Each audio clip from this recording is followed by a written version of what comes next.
the Chase Thomas Podcast, for people who have nothing but time to kill. But if Riley Leonard, but that's what I'm saying. Like, this is probably more Riley Leonard-ish, because it's like, I don't know why you even hate on. No, not even Riley Leonard, because Riley Leonard was good at Duke. He just upgraded. It's like Sam Hartman going from Wake to Notre Dame, where you're like, yeah, I mean, he did everything he could there, and now he's off to try and win a title on the biggest stage. Like, you can't win a title at Wake. He broke all these records at Wake. I think it's a little bit different, because it's like Kyle McCord playing against Ohio State. It's like, you guys didn't even want him. You guys didn't even want him. So like, why are you still mad at him? Like, that's the best example I could find. But yeah, it's I don't know. Jackson Arnold. But to your point, fans have to get used to this. Like, you're gonna have this is gonna be a regular thing now, especially at quarterback. Just there's only so many starting jobs, like, and everyone wants to play. So yeah, it's just part of the deal. Clemson falls to Syracuse. I mean, 1-3. Clemson Tigers, man. Preseason national champions by a lot of folks. That's over. They're not winning the national title. They're not going to the ACC title game. They're not going to the college football playoff. It's all bad, Matt Green. I was stunned that Syracuse pounded Clemson the way they did. Fran Brown deserves all the credit in the world, but man, Clemson, it is so bad in Clemson right now. And I mean, they're 96th in first downs, Matt Green, and that's bad. I should also throw out Florida's now 119th in yards per play offensively, just horrific. But Clemson's also just terrible. They can't get first downs. Both quarterbacks are lost right now. Cade Klubnik is just the biggest letdown of all the quarterbacks, I think, going just because he's older. You know, like, everything with all the talent around him this year in particular. I don't know. The Cade stuff is just brutal. Where I mean, if you're a Clemson fan, you're losing your mind, because you go back to back with DJU and Cade, right? Like, you had this back to back awesome 5-star luck with Deshaun and Trevor Lawrence. You win titles with both of them, and then you go back to back with 2 more 5-stars with DJ and Cade, and huge busts, both of them, just huge busts. Just a longer bust for Cade Klubnik, where you kept talking yourself into it. You ejected earlier on DJU, but you kept it going a little bit too long with Cade, and now it's just you got to ride it out, man. You can't put Cade, but you can't put Cade anywhere close to DJU. DJU, I mean, he went to Notre Dame and smashed Notre Dame years ago. But DJ showed life. That was the 1 year as the backup. He looked like he was going to be good, but no, he was never good, and he wasn't good at Florida State. Cade Klubnik was good last year. Like, he had a good season. Well, DJU was also good at Oregon State. He was good that year. Yeah, I mean, he was fine. I forgot about Oregon State. He's all over the place, but yeah, I don't know, man.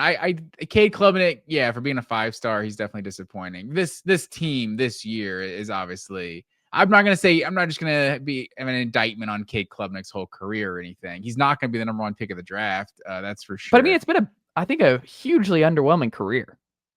Like, he's been theoretically. I think people have just not been honest about Cade Klubnik. Like, he's just not an elite quarterback, and never has been, and he's never developed into it.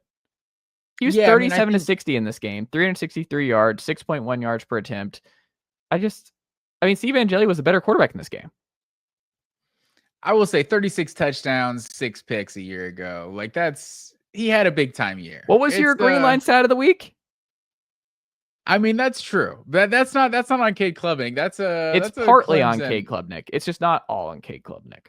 No, it's definitely not all on Cade Klubnik. But I mean, just the way Syracuse just came out too, like, they score and then the onside kick, so they're up 10-0 before Clemson's offense ever even sees the field. Like, they just brought the energy. Felt like they punched Clemson in the face, and Clemson just was not ready for what Syracuse was bringing. Like, honestly, it felt like it was never really close after the end of the first quarter. It was just like Clemson kind of kept trying to battle back, but Syracuse just kept answering. It was this was shocking. Like, this was way more shocking than Georgia Tech. Like, we're all like, Georgia Tech's a sleepy ACC title contender. Like, watch out. Like, or it's not sleepy, but sneaky. Like, watch out for Georgia Tech. Like, this team could be legit this year. No one was saying that about Syracuse. They lost so much from a year ago. There's no real hype around this team. It's at home. Like, this is shocking. Like, I think this might be an indictment on Dabo's like whole program at this point. Honestly, like, when we talked about the Bama dynasty being over, I feel like this is what people envision. They're like, what do you mean? Bama's not dynasty's not over. It's like they're winning SEC championships and do whatever. It's like, yeah, but it's so obvious they weren't that same elite of elite that they once were, that just head and shoulders better than everyone. This is what people were kind of envisioning. Like this is legitimately like dynasty over. Like this era of the program might be over. Like Dabo Swinney is like maybe just overstayed his welcome or something. Like, I don't know. He might be that level of just like all-time great that he leaves on his terms. He gets to stay at Clemson as long as he wants to. He won 2 championships. You could argue he's earned that, but it's also just I don't know how long Phil Fulmer was at Tennessee, but obviously he was a Tennessee alum, and was there, won a championship and everything. And eventually he was kind of forced out. I don't know if he retired or if he was fired. I can't remember exactly. I think he was just kind of forced out, right? Like these things can happen. So, but yeah, like looking at Clemson, I had the stat earlier, 3-6 in their last 9 games. They're 8-7 versus Power 4 teams since the start of 2024, and 15-11 against Power 4 since the start of 2023. Like, that's not bad for a national title contender. We're not talking about Kalen DeBoer burning the whole program down after going 9-3. It's like, this is just mediocre for anyone's standards. Like, you barely have a winning record. 15-11 over the last 2.5 football seasons against Power 4 competition. Like, it's not like we're saying that's not a championship contender. Like, that's not a good program at this point. So I don't know how long, like, it's not like they weren't a true like championship contender when Dabo took over, but it's not like they didn't have like a certain like high expectation. It's like the Tommy Bowden years, like they had their years where like they had some top 10 love, it's like the whole Clemsoning thing was like, you start a year like 6-0, 7-0, and there's like a lot of promise, then you fall apart. It's like, that is the start of that is a lot of promise and like expectations. So I think Clemson isn't just some sort of like, well, they should just be grateful for what Dabo did. Like, they are a legitimate football program. And if they're, this is going to be like what, the 4th time in the last 5 years or 3rd time in the last 4 years that they're not going to win the ACC. Like, they're trending in the wrong direction, clearly. And then it's kind of coupled with, you have a coach that's kind of,